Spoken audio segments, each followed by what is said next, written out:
Sa isang silid-aralan sa kolehiyo, nagtuturo si Gary Johnson ng isang lecture tungkol kay Nietzsche sa kanyang mga estudyante. Isang estudyante ang nag-interpret ng mga gustong ipahayag ni Nietzsche at sumang-ayon si Gary, ngunit pinagtawanan siya ng isang estudyante dahil sa kanyang gamit na sasakyan. Ikinwento ni Gary ang tungkol sa kanyang tahimik na buhay. May dalawa siyang pusa, sina Id at Igo, at naninirahan siya mag-isa. Bukod sa pagiging guro, mahilig din siya sa pagkukumpuni ng electronics. Sa kanyang libreng oras, tumutulong siya sa New Orleans Police Department sa paghuli ng mga taong kumukontrata ng mga hitman. Dahil nasuspinde si Jasper, ang karaniwang undercover cop dahil sa pag-atake sa mga teenager, inatasan ni na Officers Claudette at Phil si Gary na pumalit kay Jasper at magpanggap bilang hitman para sa taong sinusubukan nilang hulihin. Kinakabahan si Gary at natatakot na maaari siyang mapatay, ngunit pumayag pa rin siyang gawin ito. Nagpunta siya kay Jasper upang kunin ang mga kagamitan na kakailanganin niya at binigyan siya nito ng payo sa dapat niyang gawin. Nagpanggap si Gary bilang si Billy. Nakipagkita siya sa isang restaurant at habang nakikipag-usap siya sa potensyal na kliyente na si Craig, nagulat si Claudette nang biglang magbago ang katauhan ni Gary bilang si Billy, na malayo sa kanyang personalidad. Isinalaysay ni Gary kung paano siya magtrabaho na lalong napaniwala si Craig na siya ay isang baliw at psychotic na hitman. Inabot ni Craig ang bayad at silang dalawa ay nagkasundo na. Paglabas nila ng restaurant, biglang dumating ang mga pulis para arestuhin si Craig. Pinuri ni na Claudette at Phil si Gary dahil sa ipinakita niyang pagpapanggap. Pumunta silang tatlo sa police station para kunin ang kotse ni Gary at umuwi. Nagpatuloy si Gary sa pagpapanggap bilang isang hitman gamit ang katauhan at pangalan ng ibang tao. Iba't ibang kliyente ang kanyang nakakasalamuha. Mayroong isa na gustong ipapatay ang kanyang asawa, ang isa naman ay ang kanyang ina. Ang iba ay kaaway, at ang iba ay kaibigan. Lahat ng kanyang mga kliyente ay matagumpay niyang napabilanggo. Lumabas din ang bagong buhay ni Gary sa kanyang klase dahil mas masigla ang atensyon ng kanyang mga mag-aaral. Isang araw, dumalaw sa kanya si Alicia, ang dati niyang asawa, sa kanyang eskwelahan. Pagkatapos ng kanyang klase, nag-usap silang dalawa para magkamustahan. Napag-usapan nila ang kanilang nakaraan at ang pagiging tech support staff ni Gary sa police station. Sinabi ni Alicia na kailangan niyang humanap ng babaeng makakasama niya sa buhay.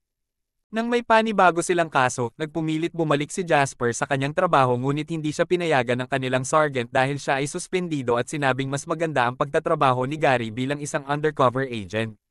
Binigyan si Gary ng file tungkol sa isang babaeng nagngangalang Madison Figueroa Masters.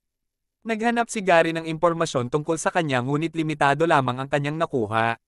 Nagtagpo sina Gary at Madison sa isang restaurant at nagpakilala siya sa pangalang Ron. Sa kanilang maikling pag-uusap, nahulog ang loob ni Gary kay Madison. Naawa rin siya dahil sa pag-aabusong natatanggap ni Madison mula sa kanyang asawang si Ray. Plano ni Madison na ipapatay si Ray dahil hindi na niya kayang makasama ito sa buhay. Napilitang pigilan ni Gary si Madison na ibigay ang pera upang hindi ito makulong. Sa halip, pinayuhan ni Gary si Madison na kunin ang pera at simulan ang kanyang bagong buhay. Nadismaya sina Claudette at Phil kay Gary dahil pinayagan niyang makawala si Madison. Samantala, nakatanggap siya ng pagbabatikos mula kay Jasper dahil sa kanyang ginawa at sinisi sila dahil pumayag silang gawin ito ng isang baguhan. Sa pag-aakalang napatay na ni Claudette ang telepono, pinuri nila si Gary sa katauhan ni Ron na nagpangiti kay Gary. Sa mga nakaraang araw, humarap sa korte si Gary upang isagawa ang hearing ng kanyang mga naging kliyente. Ang ilan ay nakulong, ang iba ay napatawad ng kanilang mga biktima, at ang iba ay nakalaya dahil sa kakulangan ng ebidensya. Pagkatapos nito, isa pang kliyente niya ang kanyang napakulong matapos nilang magpraktis sa pagbaril. Isang gabi, nag-text sa kanya si Madison at inimbitahan siyang pumunta sa isang event ng mga aso. Sa kabila ng kanyang pagdadalawang isip, nakipagkita siya kay Madison. Kinamusta nila ang isa't isa at sinabi ni Madison kay Gary na maghihiwalay na sila ni Ray. Nagpasalamat si Madison kay Gary dahil sa mga magagandang nangyayari sa kanya. Napagtanto ni Madison na hindi masamang tao si Gary dahil nakita niyang malapit ito sa mga aso at bata nang makipaglaro ito sa kanila. Kinagabihan, nagtungo sila sa isang bar kung saan kinumpronta ni Madison si Gary tungkol sa pagiging mabuting tao ni Gary. Hindi nawala sa karakter si Gary at pinagpatuloy ang kanyang maangas na tindig.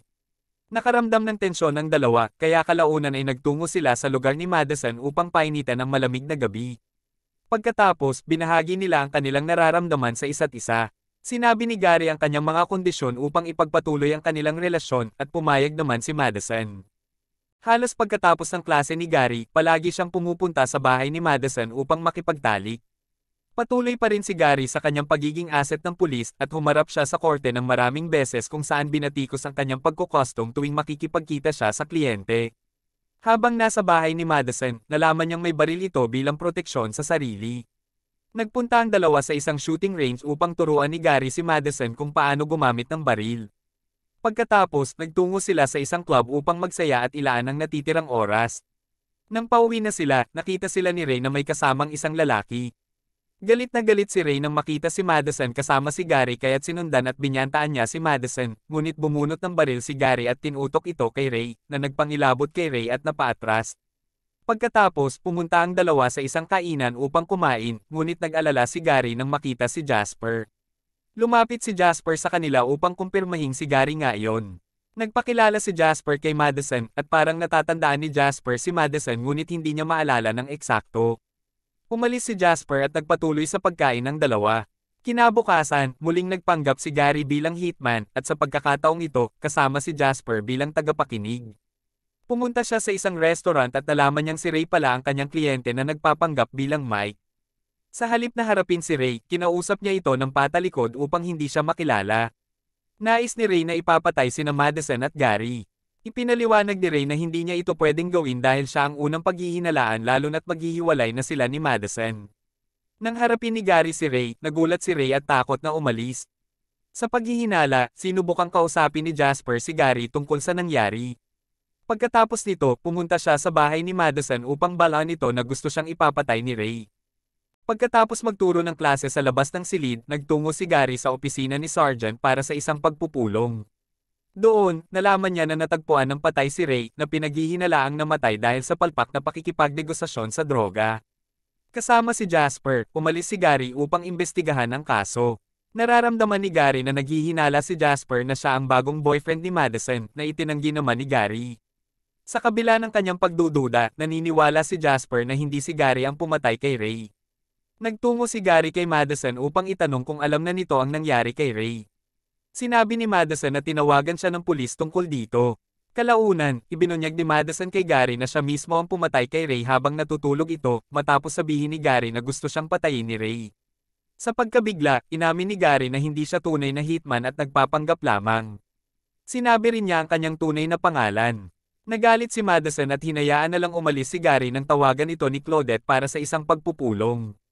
Pinangalanan ng pulisya si Madison bilang pangunahing sospek sa pagpatay kay Ray dahil kamakailan lamang ay nadagdagan ang life insurance policy ni Ray ng $1,000,000 na si Madison ang solong makikinabang.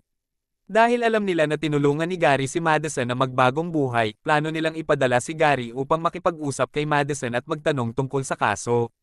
Pumunta sila sa lugar ni Madison habang si Gary ay nagtungo sa loob ng bahay upang tanungin ito, ngunit ginamit niya ang kanyang cellphone upang tahimik na ipaalam kay Madison na nakikinig ang pulisya sa kanila. Nakumbinsi niya si Madison na umarte at gawin ang lahat ng ipinapakita niya sa kanyang cellphone at tanggihan lahat ng akusasyon laban sa kanya. Sa huli, nakumbinsi nila sina Claudette, Jasper, at Phils na inosente si Madison. Kinagabihan, muling nagtungo si Gary sa bahay ni Madison at nakita niya si Jasper doon. Pinaupo ni Jasper si Gary at isiniwalat na alam niya ang lahat. Alam niyang umaarte lang sila kanina noong komprontahin ni Gary si Madison dahil iniimbestigahan at sinusundan niya ang dalawa. Balak sanang i-blackmail ni Jasper ang dalawa upang makakuha ng parte sa insurance policy ni Ray. Habang nagsasalita si Jasper at ipinapaliwanag ang kanyang plano, unti-unti siyang nanghina hanggang sa tuluyang mahimatay dahil sa beer na may halong droga na ibinigay ni Madison. Habang natataranta si Madison sa takot na makulong, nilagyan ni Gary ng plastic bag ang ulo ni Jasper at sinabi kay Madison na isasabutahin nila ang pagkamatay nito bilang isang suicide. Kilala na si Jasper bilang isang adik at walang kwentang tao na walang makakamiss sa kanya. Nagbahagi ng pag-iibigan ng dalawa hanggang sa tuluyang mawala ng hininga si Jasper at namatay. Ilang taon nang makalipas, patuloy na nagturo si Gary at bahagyang dumami ang kanyang mga estudyante. Ngayon ay kasal na siya kay Madison at may dalawa na silang anak. Tinanong sila ng kanilang anak na babae kung paano sila nagkakilala. Hindi sinabi ng dalawa ang buong kwento, sa halip ay sinabi nila na nagkakilala sila sa isang kafe kung saan nagbago ang kanilang mga buhay.